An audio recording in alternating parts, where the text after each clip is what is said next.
simplistic way, we are redefining the engineering education, where Intellipa's Club of Technology and Guru Nanak University has come together, and we are creating the world of possibilities. Now, when we say the world of possibilities, it is more about a bold and real engineering education. The idea here is the students will learn the industry relevant skills from the industry experts. One, they will be also learning from the IIT faculty. Two, third, they will be creating the real world products that will give them critical thinking as well as the real world opportunities of understanding the whole ecosystem of the startup.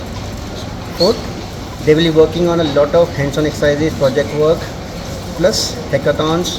They can go and interact with the global leaders in the market, like coming from the Microsoft, Amazon. They will be a part of the global immersion outside India, where let's say the tech conclaves in US or Europe or Singapore or Dubai, they can meet the world finest brains in software engineering.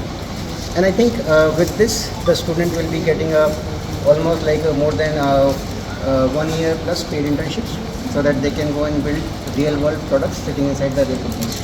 So is this like a tie-up with exclusively with GNU in Hyderabad, or it's like you will be going for the other institutions as well? We are pretty much working with the right-minded universities, and we are working with very few partners. Okay. So in Hyderabad, we have only one partner, which is Guru Nanak Universities. We have another two more campuses. One is in Pune, which is DY Patil University, and one is in Bangalore, which is S. University. So any